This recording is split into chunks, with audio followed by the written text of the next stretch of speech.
수능고사 볼 때 뭐 보죠? 이 초인 밑줄 쫙 쳐놓고 이 초인이 누구냐 1, 2, 3, 4 하잖아요. 그게 이제 우리는 그거 했잖아요. 육사 이활 그에게 광야는 어디였죠?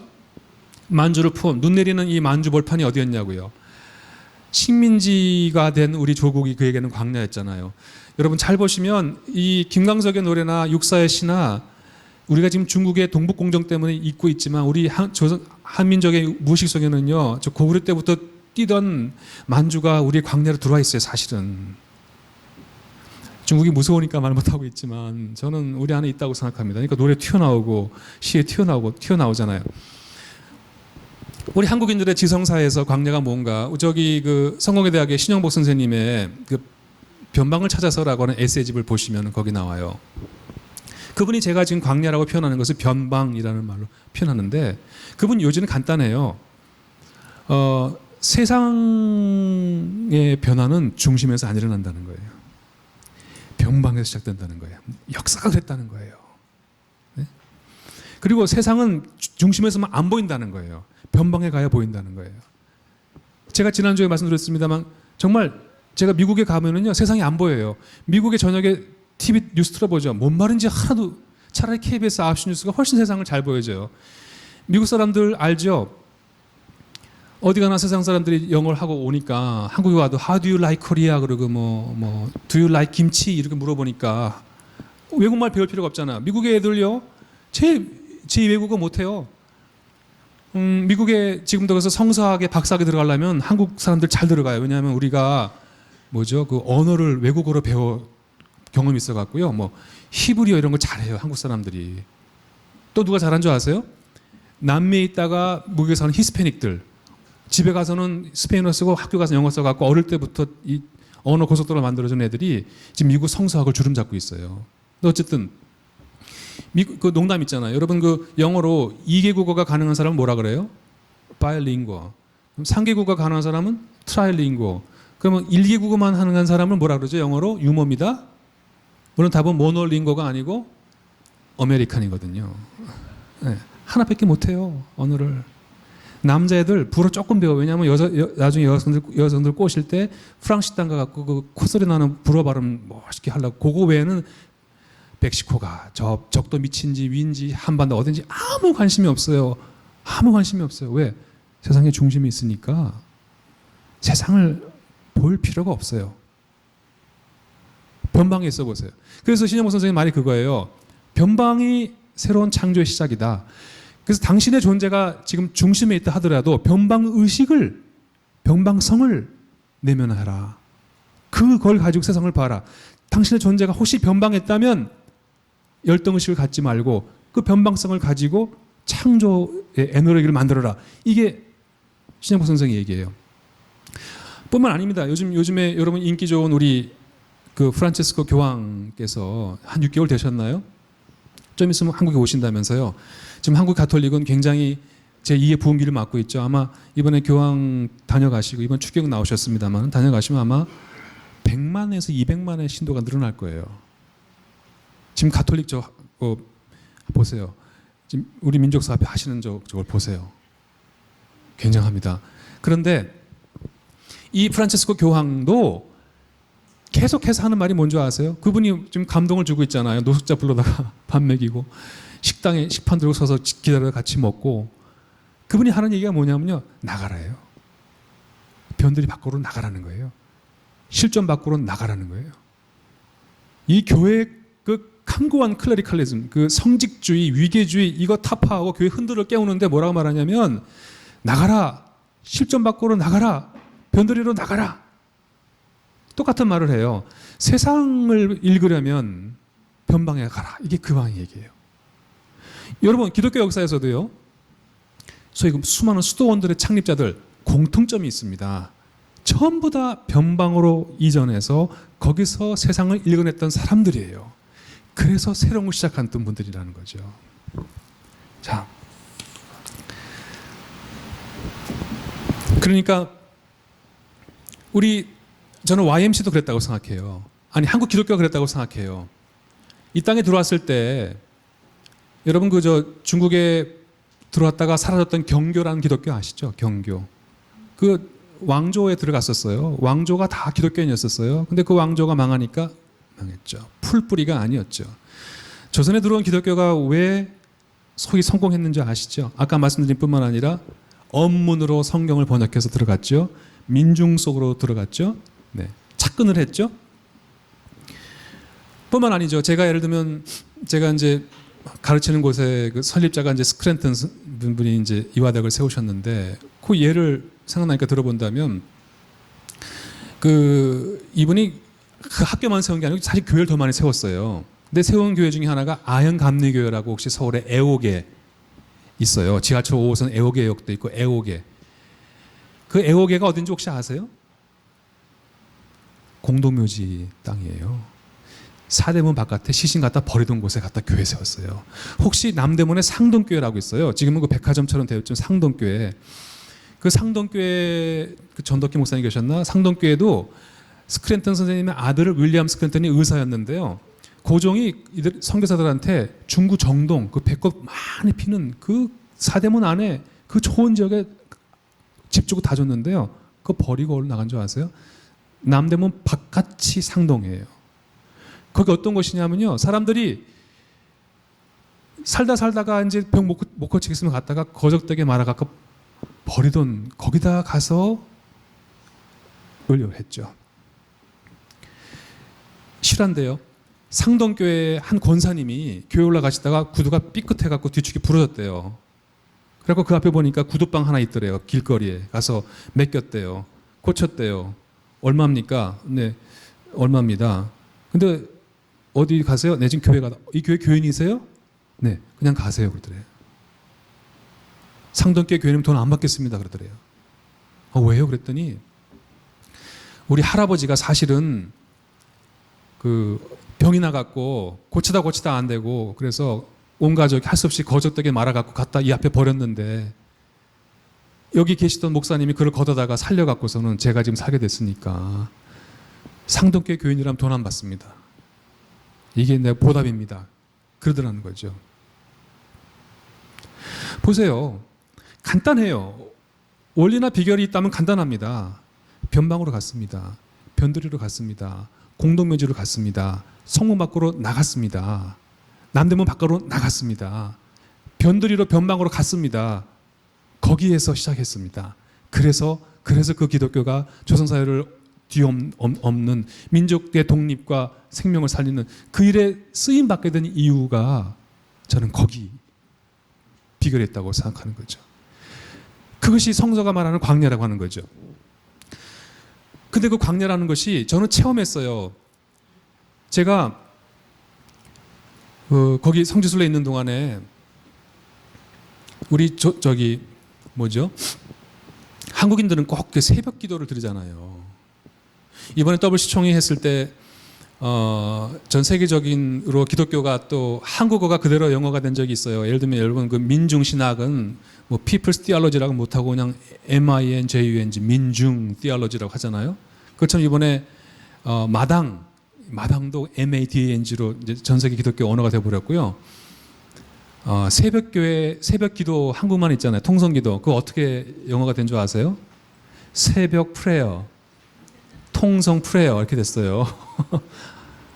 마치 그 이제 심리학 사이콜로지에서 그 한이라고 하는 말이 번역이 어려우니까 HAN 써버리잖아요. 한의 심리학, 뭐 한의 사제 하는 것처럼 그게 많이 있는데 한국 사람들이 그 새벽기도 좋아하니까 이제 시내산 모세가 그 떨기나무 만나는 그 산에 가서 이제 일출 때 예배 드린다고 새벽 2시에 올라가요. 올라가면 따라 나섰죠. 근데 이제 베두인족을 따라 나섭니다. 나서면은 낙타를 타기도 하고 이제 걷기도 하는데 올라가다 제가 배운 거는 그 베두인족들이 낙타가 오줌을 싸니까 귀하게 받아. 지난주 제 말씀 들으신 분은 답하지 마시고 아이들이 귀하게 담아 쓰더라고요. 베두인족이 사막에서 낙타 오줌 뭐에 쓰는지 아세요? 어떤 분이 그래요. 그 맥주? 아니요. 그 안 마셔요. 그 사람들도. 노랗다고 맥주 아니고요. 이게 샴푸로 쓰죠. 이 모래바람 부니까 한번 머리카락에 끼면 안 빠지는데 그걸 미리 이렇게 막 발라놓으면 잘 빠진대요. 하여튼 그 보도해서 산에서 이제 정말 주여 삼창을 하고 야 아침 해가 뜨니까요. 돌산 전체가 시뻘겋게 바뀌더라고요. 그래서 아마 어쩜 모세가 만난 떨기나무가 산 전체가 아니었나 싶기도 하는 그런 해석이 있습니다만, 이제 해가 떴어요. 내려오다가 이제 광야를 제가 처음으로 걷잖아요. 차 타고만 댕기다가 봤는데 간간히 풀이 피어 있는 거예요. 저쪽에 이렇게 조그만. 아니 이 광야에 이게 웬 풀이냐. 야 너무 귀하다. 가서 보자. 하나 기념으로 가져가자 하고 제가 갔습니다. 갔더니 키가 한 5cm도 안 되는 채송화 같이 생긴 거는 볼품이 없는 풀입니다. 그냥 뽑으려고 했더니 안 뽑혀요. 이상하네. 그래갖고 제가 펜을 뽑아갖고 이렇게 긁었어요. 안 나와요. 누구 숟갈 있어요? 누가 숟갈 들고 계신 분 계셔갖고 숟갈 갖고 막 팠어요. 한참 파갖고 그게 뽑혔는데 그때 제가 두 가지 깜짝 놀랐습니다. 하나는 향기가 정말 심심산천의 백도라지 같은 향기가 확 나오는데 어디서 나오냐면요.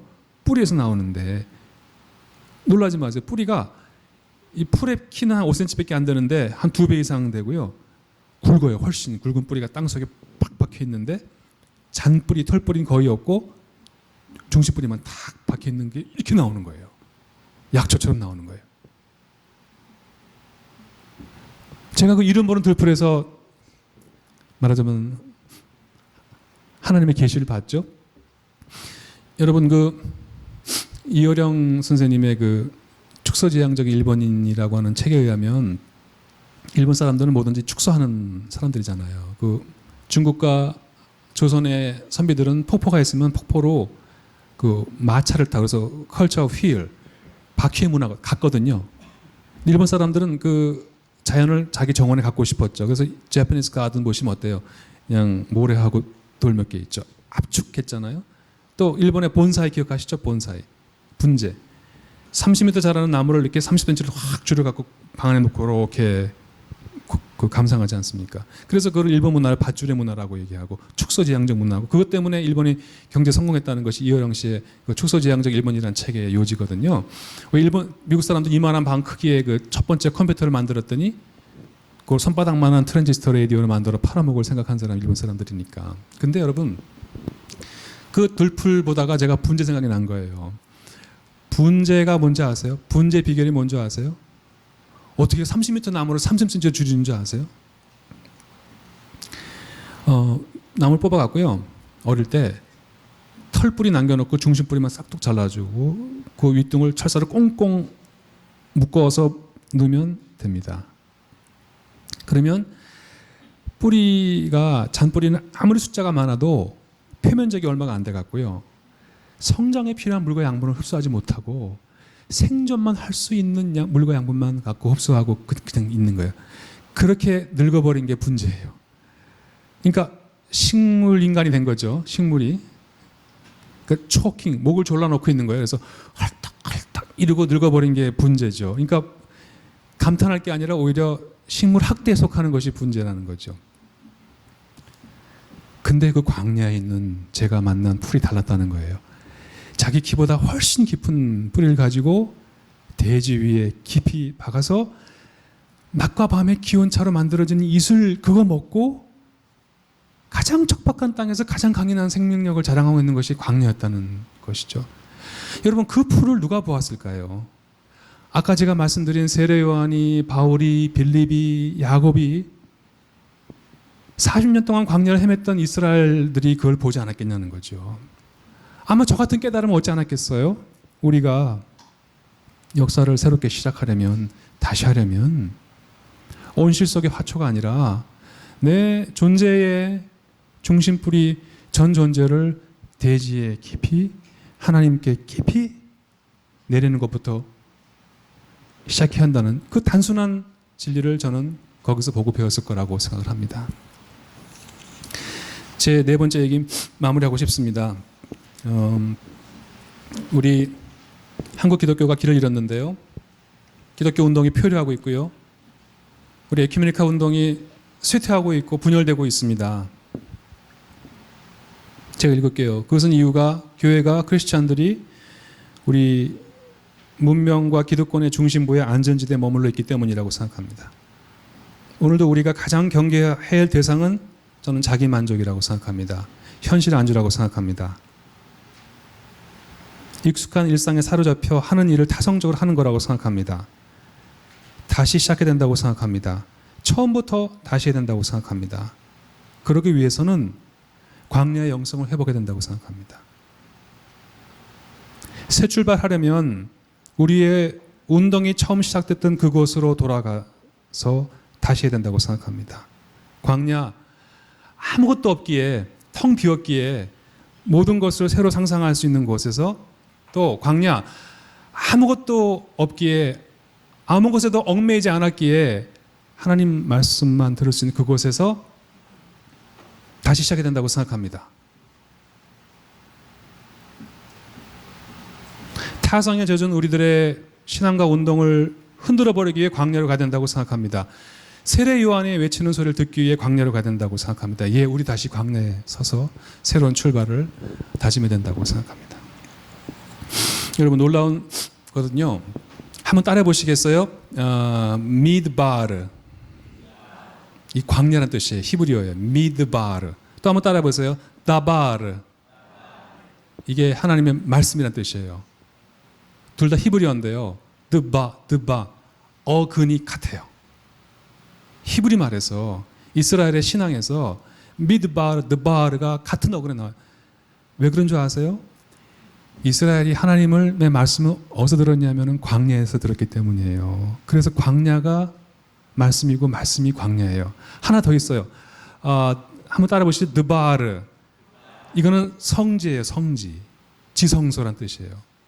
그러니까 히브리어에서, 구약성서 언어에서 하나님의 말씀과 광야와 지성소가 다 어근이 같습니다. 드바. 이게 indelible. 지울래야 지울 수 없는, 언어 속에 깊이 남겨져 있는 이 신앙의 가장 원초적 기억이라고 하는 것이죠. 그러므로 우리가 이제 단순하게 1년, 2년 계획이 아니라 지난 100년을 이끌어 주신 것에 감사하고 이제 우리 민족사와 세계사와 함께 YMCA가 또 다른 100년을 살아가려면 저는 아주 레디컬한 새 출발이 필요하다고 생각합니다. 근본적으로 우리가 처음부터 다시 시작하는 과격한 상상이 필요하다고 생각합니다. 우리 운동을 다 흔들어 놓고 다 내려놓고 아무것도 없어도 다시 할 수 있는 그 아주 덜커친 들판의 야성과 정신과 스피릿을 갖지 않으면 또 다른 100년을 갈 수 있는 힘이 생기지 않는다고 생각합니다. 그래서 여러분에게 호소합니다. 광야로 가자고 호소합니다.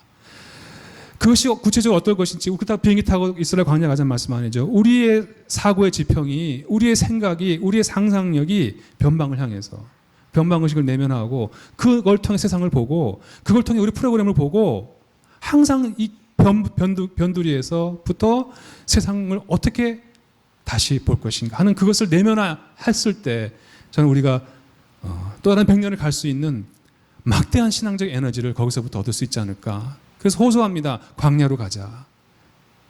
일어나 가라. 그 길은 광야다. 그것이 우리 YMCA가 또 다른 100년 시작한 하나의 방법론이지 않을까 전해봅니다. 자, 이제 제가 짧게 두 말씀하고 마무리 짓겠습니다. 제가 이제 6번부터 먼저 말씀드리고 5번 말씀드리려고 하는데요. 마태복음 11장 4절 한번 따라 보시겠어요? 자, 내가 듣고 보는 것을 알려라. 자, 무슨 말씀이냐면, 그래, 뭐 광야 가야지. 근데 힘들어. 나 싫어. 그냥 이대로 하면 안 돼? 좀 우리 희망이 어디 있을까? 그냥 광야로 가자면 너무 막연하잖아요. 여러분, 그 아프리카에서 한비아 씨가 그 얘기 하잖아요. 왜 같은 굶주린 마을에 한쪽은 씨앗을 주어서 씨를 심어놨고 한쪽은 똑같이 굶주린 거예요. 아직 음식이 없어요. 근데 씨앗을 뿌린 마을은 다 살았고 이쪽은 다 죽은 거 아시죠? 지금 굶어도 희망의 씨가 자라고 있으면 사는 거예요. 희망의 씨가 뭐냐? 제가 그 말씀을 요약하면은, 내가 듣고 보는 것을 알려라는 것은 그 감옥에 갇힌 세례 요한이 궁금했어요. 예수가 메시아인지. 물론 그 예수님께